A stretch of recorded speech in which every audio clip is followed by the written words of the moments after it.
తెలంగాణలో 22A భూముల వ్యవహారం ఇప్పుడు ప్రభుత్వానికి తలనొప్పిగా మారింది. తమ భూములు తమవే అయినా ఒక్కసారిగా 22A జాబితాలోకి రావడంతో రిజిస్ట్రేషన్లు ఆగిపోయి భూములు అమ్ముకోలేక వేలాది మంది ఇబ్బందులు పడుతున్నారు. దీంతో ప్రభుత్వంపై కూడా విమర్శలు పెరిగిపోయాయి. ఇలాంటి సమయంలో మంత్రి కోమటిరెడ్డి వెంకటరెడ్డి చేసిన వ్యాఖ్యలు కొత్త చర్చకు తెరతీశాయి.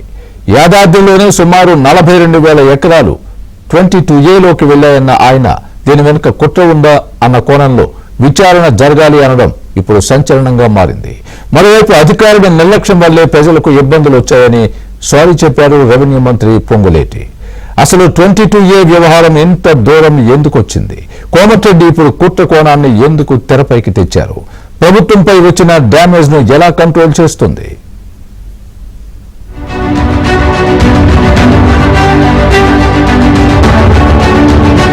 22A వ్యవహారం మొదట భూముల రికార్డులో జరిగిన తప్పిదమని భావించారు.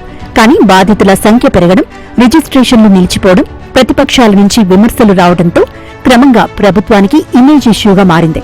భూభారతితో పారదర్శకత తీసుకొస్తున్నామని చెబుతున్న సమయంలోనే ఇంత పెద్ద ఎత్తున భూములో 22A జాబితాలోకి రావడం ప్రభుత్వానికి ఇబ్బందికరంగా మారింది. అధికారుల నిర్లక్ష్యం వల్లే ఈ సమస్య వచ్చిందని మంత్రి పొంగులేటి సారీ చెప్పడం కీలక పరిణామంగా మారింది. ఈ ప్రభుత్వంలో మేము చేసే ఈ భూపక్షాలకు సంబంధించి ప్రభుత్వ ఆస్తుల్ని కొల్లగొట్టకుండా కాపాడుతూ ప్రైవేటు ఆస్తులకి పూర్తి రక్షణ ఇస్తున్నాం. మేము చేసిన దానివలన కపుల్ ఆఫ్ డేస్ ఏదైతే ప్రజలకి కొంచెం ఇబ్బంది అసౌకర్యంగా జరిగిన మాట వాస్తవమని నేనే చెప్పాను. దానికి నేను నా అధికారుల పక్షాన సారీ కూడా అడగటం జరిగింది. మీరు ఏనాడైనా మీ నోటి నుంచి తప్పుని తప్పు కింద ఒప్పుకున్నారా? పొరపాటు చేస్తే మేము పొరపాటు జరిగింది అని ఒప్పుకున్నారా? మీ నిబద్ధత, మీ అబద్ధాలు అది, మా నిబద్ధత, మా కట్టుబాటు, మా నిజాయితీ ఇది. ఇప్పుడు కోమటిరెడ్డి వెంకటరెడ్డి వ్యాఖ్యలో ఈ వ్యవహారానికి మరో యాంగిల్ ఇచ్చారు. అధికారుల నిర్లక్ష్యం అని పొంగులేటి చెబితే కోమటిరెడ్డి మాత్రం అసలు ఇది నిర్లక్ష్యమా లేక కావాలని చేశారా అని ప్రశ్నిస్తున్నారు. 4 నెలల క్రితమే యాదాద్రిలో 42,000 ఎకరాలు 22Aలోకి వెళ్లిన విషయాన్ని సీఎం దృష్టికి తీసుకెళ్లానని చెబుతున్నారు. ఇది సాధారణ తప్పిదంగా తీసుకోకుండా లోతుగా విచారణ చేయాల్సిన అవసరం ఉందన్నారు. కోమటిరెడ్డి ప్రస్తావించిన 30% కమిషన్ అంశం మరింత సంచలనంగా మారింది. భూముల వ్యవహారంలో ఎక్కడైనా అక్రమ లావాదేవీలు జరిగాయా, ఎవరైనా లబ్ధి పొందారా అనే అనుమానాలకు ఈ వ్యాఖ్యలు దారితీశాయి. ఈ ఆరోపణలతో 22A వ్యవహారం కేవలం రికార్డుల తప్పిదం కాదా, దీని వెనుక మరేదైనా వ్యవహారం ఉందా అనే చర్చ మొదలైంది. సీఎం విదేశీ పర్యటన ముగించుకుని వచ్చిన తర్వాత ఈ అంశంపై వైట్ పేపర్ విడుదల చేస్తామని మంత్రి కోమటిరెడ్డి చెప్పడం కూడా కీలకంగా మారింది. యాదగిరిగుట్టలో కూడా 42,000 ఎకరాలు ప్రొవిజన్లో పెట్టినట్టు నాకు ఐలయ్య గారు అక్కడ స్థానిక ఎమ్మెల్యే చెప్పి బాధపడ్డారు. ఇది 3 నెలల కింద, ఇది ఇవాళ బయట పెట్టిన ప్రతిపక్షాలు. నేను ఆ రోజే ముఖ్యమంత్రి గారికి చెప్పిన, యాదగిరిగుట్టలో ఈ విధంగా 42,000 ఎకరాలు ప్రొవిజన్ అని చెప్పి, తాత ముత్తాతల ఆస్తులు ప్రొవిజన్లో పెట్టినని చెప్పి ఆ ప్రాంతాల్లో రైతులు, ప్రజలు, మధ్యతరగతి వారు యాదగిరిగుట్ట మున్సిపాలిటీ నిధులు పోకుండా ఎమ్మెల్యే దగ్గర, నా దగ్గర తిరిగి తెస్తే గతంలోనే నేను చెప్పిన. మీరు ఇప్పుడు ఇవ్వాలి చెప్తున్నాను, ఆ రోజే చెప్పి దాని గురించి మీరు లేదు, మీరు భయపడద్దు, నేను దీపిస్తానని ముఖ్యమంత్రి గారు. ఇది ఎవరో ఉద్దేశపూర్వకం చేసినట్టుగా అనిపిస్తుంది కాబట్టి తప్పకుండా దీని బాధ్యులైన అధికారులపై చర్య తీసుకుంటాం. మరోవైపు రాత్రికి రాత్రే కాలనీల్లో ప్రభుత్వం అమ్మిన భూములు, హెచ్ఎండిఏ అమ్మిన భూములను కూడా నిషేధిత జాబితాలో పెట్టారని అసెంబ్లీలో BRS deputy floor leader Harish Rao మండిపడ్డారు. లక్షల మంది ఇలా హైదరాబాద్ లో ఆగమైపోయింది. ఆ రోజేమో ధరణి తెస్తే పెద్ద పెద్ద మాటలు మాట్లాడిండ్రు, నిషేధిత భూములు తీసేస్తామన్నారు. తీసింది లేదు కానీ లక్షల మంది ఇండ్లు, లక్షల ప్లాట్లు, లక్షల అపార్ట్మెంట్లను ఇలా నిషేధిత జాబితాలో పెట్టి పేద ప్రజల ఉసురు పోసుకుంటున్నారు. ఏమంటున్నారట, భూములు తీసేయండి, మా కాలనీని తీసేయండి అంటే ఉత్తగానే తీస్తామా? 30%.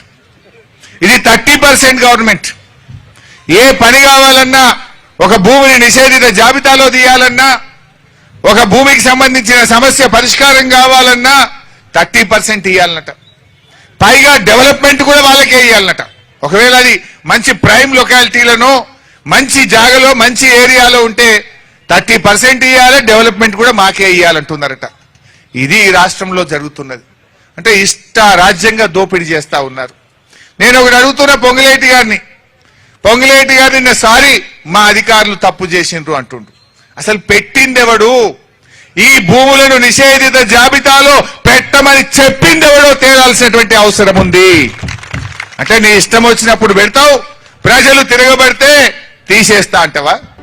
గత బీఆర్ఎస్ పాలనలో జరిగిన భూ అక్రమాల కంటే ప్రస్తుత కాంగ్రెస్ ప్రభుత్వ హయాంలో భూ దోపిడీ 2 రెట్లు పెరిగిందని బీజేపీ ఎంపీ ఈటెల రాజేందర్ విమర్శించారు. ఇట్లాంటి ల్యాండ్ బ్రోకర్ని బంద్ చేసి పేదల భూముల గురించి కూడా ఆఫ్ చేసి ఇవాళ మీ పరిపాలన కొనసాగించుకో తప్ప, లేకపోతే వీటి మీద జరిగేటువంటి దుర్మార్గాలు అక్రమాల మీద లోతైన అధ్యయనం చేస్తాం. ప్రజా ఉద్యమాలు మాత్రమే కాదు, ఈ దేశంలో చట్టం ఉంది, న్యాయం ఉంది. ఆ చట్టాన్ని న్యాయాన్ని అమలు చేసే ఏజెన్సీలు ఏవైతున్నాయో వాటికి కాంప్లైంట్ చేసే ప్రయత్నం చేస్తాం. మొత్తం భారతీయ జనతా పార్టీ పరంగా వీటిని అడ్డుకునే ప్రయత్నం చేస్తామని చెప్పి ఈ సందర్భంగా తెలియజేస్తాం. మరోవైపు తాము అధికారంలోకి వస్తే భూలక్ష్మి పేరుతో పేదలకు భూమి పంపిణీ చేస్తామని తెలంగాణ రక్షణ సేన అధ్యక్షురాలు కల్వకుంట్ల కవిత తెలిపారు. కానీ చాలా మంది పేదవారికి అయితే ఇబ్బంది అవుతున్న మాట వాస్తవం. మమ్మల్ని కూడా అనేక మంది అప్రోచ్ అయిన మాట కూడా వాస్తవం. సో 22A అనేటటువంటిది భూమి కొట్టేసే సరికొత్త కాంగ్రెస్ పార్టీ స్కీమ్ అని చెప్పి నేను బిలీవ్ చేస్తా ఉన్నా. అంతకుముందు ధరణిలో సరి చేస్తామని చెప్పారు. ధరణిలో డిస్ప్యూట్స్ దాదాపు 5 to 7% కూడా లేకుండే. సడన్గా 1 కోటి ఎకరాలకు ఎట్లా పెరిగింది? ఇది వీళ్ళది వస్తున్నటువంటి కొత్త స్కీము. భూ దొంగతనం చేయడానికి వాళ్ళు వేసుకుంటున్న రాచబాట అని నేను నమ్ముతున్నా. తక్షణమే దాన్ని సాల్వ్ చేయాలని కూడా డిమాండ్ చేస్తా ఉన్నా. మొత్తంగా 22A అంశం ప్రభుత్వాన్ని రాజకీయంగా ఇబ్బంది పెడుతోందని రాజకీయ విశ్లేషకులు భావిస్తున్నారు.